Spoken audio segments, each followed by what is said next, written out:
Olá, pessoal. Hoje eu trago para vocês muita teoria da conspiração. Trago viagem no tempo, controle de narrativa, controle estatal, uma loucura. E tudo isso você vai encontrar nesse livro aqui, The Book of Lost Hours. Pois é, eu tinha vindo de uma leitura assim super difícil, cansativa, técnica, e aí eu falei, vou pegar qualquer livro que eu não saiba nada sobre, vou ler. Né? Então, esse livro, que é escrito pela Hayley Gelfuso, uma autora canadense que publicou ano passado o primeiro livro, foi para mim uma descoberta. Eu não sabia nada sobre eles, né? Sobre esse livro, sobre a autora. Então eu peguei lá, comprei e falei, vou ler, vou ver como é que é. Eu raramente faço isso, né? Raramente compro por impulso.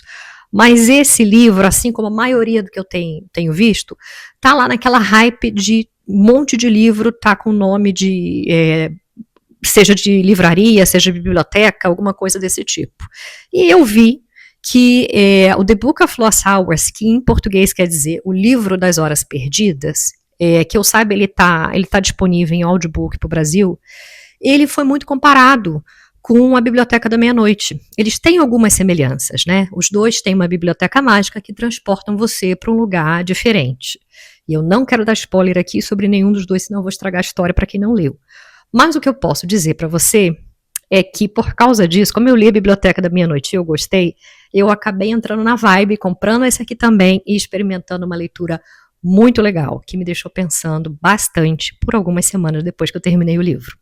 Então hoje aqui eu vou tentar falar o mínimo possível para não estragar surpresa para quem quer ler, mas vou deixar aqui uma pequena nota para quem se interessou e quer saber mais um pouco para decidir se vai comprar ou não, tá?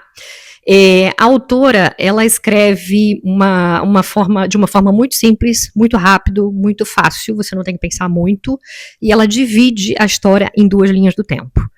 A primeira linha do tempo é em 1939, justamente num período histórico entre as guerras, as grandes guerras, né? E depois em 1965, que a gente tem ali a Guerra Fria, principalmente envolvendo Estados Unidos e Rússia. E não é por acaso que ela escolhe esse período histórico. Você vai ver que tem tudo a ver com a história, tem tudo a ver com a viagem no tempo, tem tudo a ver com bibliotecas mágicas que transportam você para um mundo diferente. Na primeira linha do tempo, nós temos o ano de 1939 com a jovem Elisabeth. Ela vive com um pai na Alemanha, ela é de uma família judia. O pai é um relojoeiro, ele constrói relógios e conserta relógios. Embaixo eles têm uma loja, né, cheia de relógio que o pai conserta e vende. Em cima é onde eles moram. O pai tem a mania de contar para ela histórias antes dela dormir, apesar de Elisabeth já ter ali 13 anos. Né? Então já não é mais nenhuma criança, mas mesmo assim ele tem o hábito de contar histórias para ela. E ela não sabe muito bem se essas histórias são verdade, apesar dela desconfiar que sejam. Pois é, até aí tudo bem. O que acontece é que numa noite a casa deles é invadida e o pai coloca um relógio nela e fala para ela, olha, eu vou ali tentar resolver isso e você se esconde aqui. E ele empurra ela para um lugar. Bom, a gente descobre logo na sinopse do livro que Elisabeth vai para um lugar um limbo chamado espaço-tempo. É assim que a autora chama. E, bom, ela fica por ali e ela consegue ver algumas prateleiras cheias de livro. E esses livros são categorizados por países ou por blocos, né? Por exemplo, Europa, Ásia, América do Sul, América do Norte, por aí vai. E ela consegue acessar tudo isso, olhando os livros, abrindo os livros, até que ela encontra alguns espectros, né, alguns fantasmas que estão por ali. Um deles já está ali há tanto tempo que não lembra o próprio nome. E aí ele fica amiguinho dela. Bom, tudo bem até aí. Ela abre o livro e ela descobre que se ela escolher bem o livro, ela consegue acessar as memórias que estão ali armazenadas naquele livro. Essas memórias podem ser coletivas ou podem ser pessoais. Né? E ela começa a fazer essa brincadeira. Ela vai no passado, ela vê a Roma Antiga, ela vê, enfim, várias coisas que ela quer aprender. Ela só não quer ficar ali no mundo que ela está. Como uma menina judia, não é seguro ela experimentar ou pelo menos viver as experiências ali daquele período de guerra, né, das Primeiras e Segunda Guerra Mundial. Então, eventualmente, ela vai e ela passeia por ali, fica por ali muito tempo, até que ela descobre que há outras pessoas visitando memórias junto com ela. E essas pessoas são nada mais, nada menos que espiões de todo mundo, espiões da CIA, da Rússia, enfim, de vários países. E eles estão ali com um único propósito: roubar e apagar as memórias, para controlar as histórias. Pois é, foi aí que esse livro me pegou. Lizaveth aprende, ela observa e ela aprende que de tempo em tempo dessas pessoas aparecem ali, pegam um livro naquela biblioteca e queimam.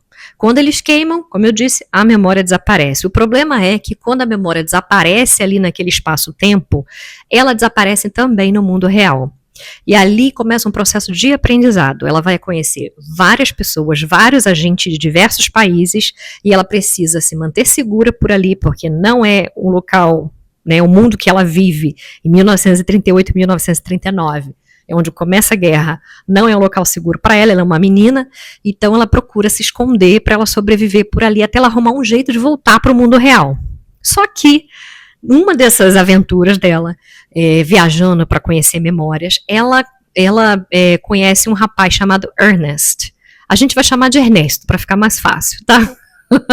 Então o jovem Ernesto, ele começa a conversar ali com ela e começa a explicar que o objetivo dele, a missão dele é apagar essas memórias e destruir todas aquelas que são ruins para a humanidade. Então todas as coisas ruins, momentos de catástrofes humanas, momentos que não são legais, politicamente, economicamente, tipo pragas, ou enfim, que traga muito sofrimento humano, que seja muito ruim para a experiência humana, o trabalho dele é apagar essas memórias. E ele é um espião da CIA americano, né? Americano.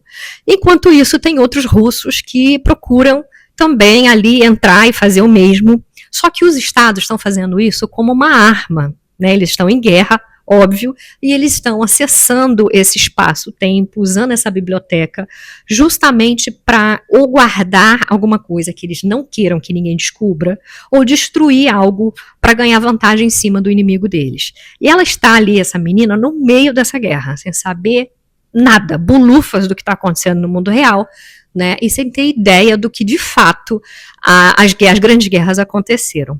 Bom, a gente pula para a segunda linha do tempo, em 1965, a gente tem, logo na sinopse, já dá para você saber que esse jovem Ernesto está lá em 1965. A autora não esconde isso de você, não, já está por ali.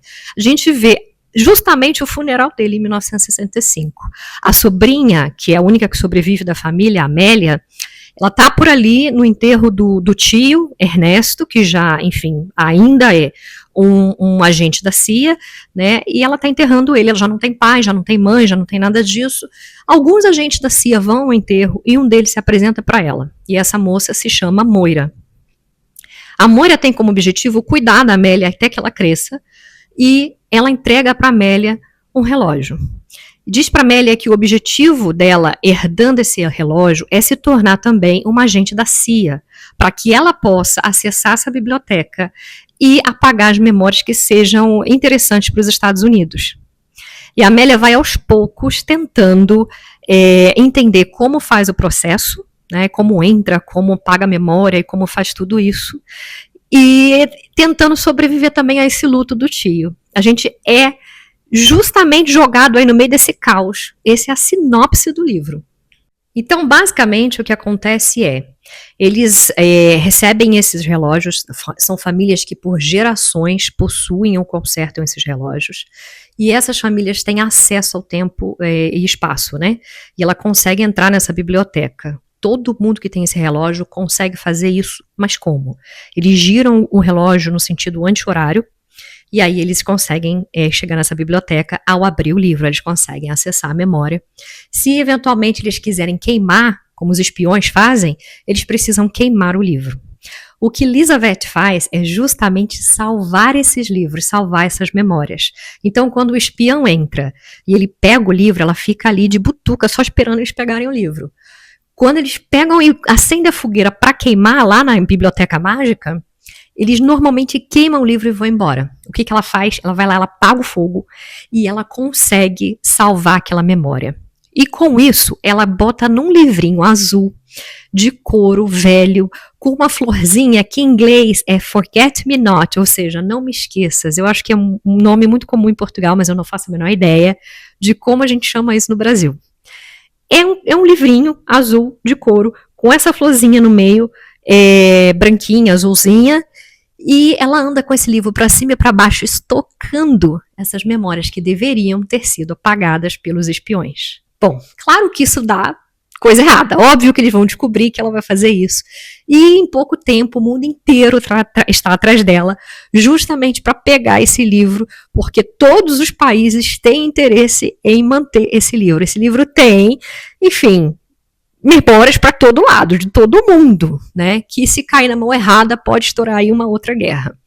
Ela se torna uma menina que, além de ser procurada por todo mundo, né, ela passa a ser também admirada por aqueles que acreditam que as memórias devem existir, independente delas serem boas ou não, independente delas serem benéficas ou não para um país, para um povo ou qualquer que seja.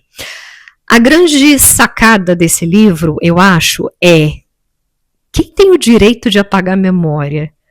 Quem tem o direito de decidir o que fica e o que sai? E não sou eu que estou fazendo essas perguntas, não. É a própria Elizabeth. Ela tem um dilema ético-moral ali, né? Ela começa a questionar, mas por que ele quer apagar essa memória? Então tem um momento, por exemplo, que eles querem apagar a memória coletiva, né, da Segunda Guerra Mundial, porque eles imaginam que se Hitler não nascesse, logo não teríamos guerra, não teríamos nazismo, não teríamos holocausto, nada disso.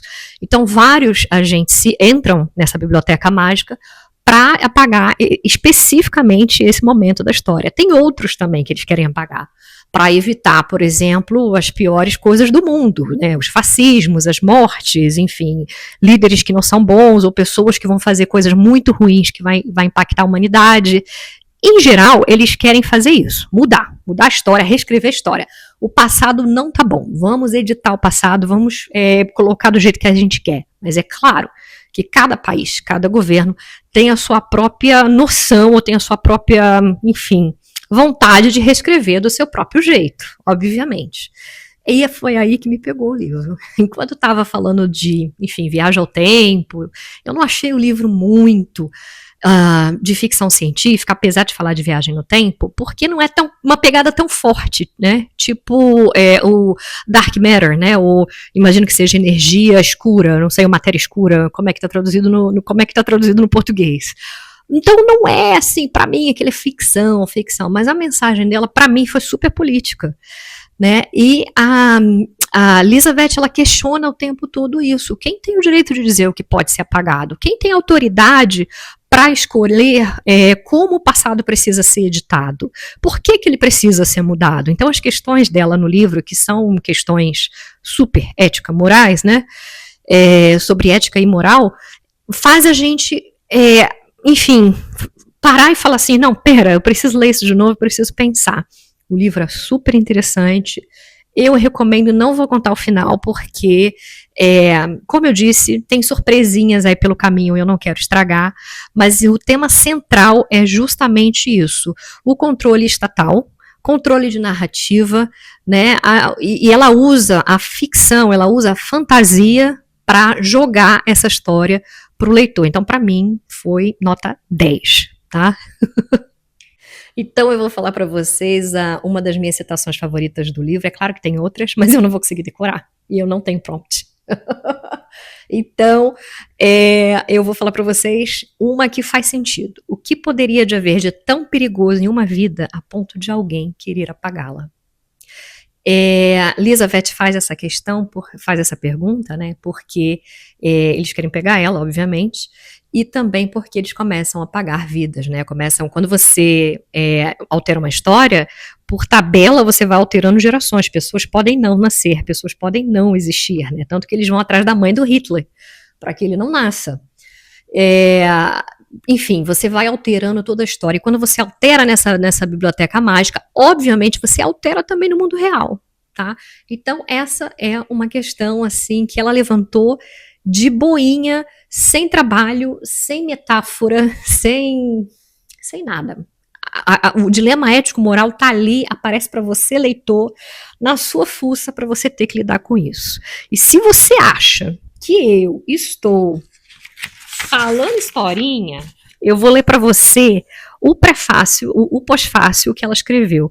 Leia um prefácio, leia um pós-fácio do livro, porque isso te ajuda demais a contextualizar o que o autor está querendo falar. Tá? Isso ajuda demais. Eu achei completamente político, mas eu fiquei nessa do tipo, será que ela quis fazer isso mesmo? Será que foi intencional? Ou sou eu que estou aqui, né, brincando com essa coisa, porque eu acabei de ler um livro político, né, gente? Nossa, eu vou tentar traduzir assim rapidinho, tá? Ela faz o agradecimento para todo mundo, pai, mãe, papagaio, filho, não sei, cachorro, gato, e aí ela agradece ao leitor. Né, e ela faz assim, gente, tradução livre, por favor, hein? Para todo mundo que dedicou seu tempo e energia lutando contra a censura e preservando a história daqueles que a história tem reescrito, apagado ou esquecido. Esse livro é para você. Então, ela confirmou a minha teoria de que ela está falando aqui sobre censura. E ela fala isso usando fantasia, usando magia, usando viagem no tempo e ficção científica. É isso. A minha última pergunta para você é: será que nós também não estamos, sem querer ou querendo, editando o passado?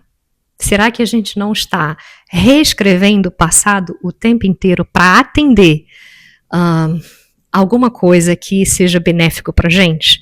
E essa aí, gente, eu vou deixar aberto, porque isso cabe em tudo quanto é lugar.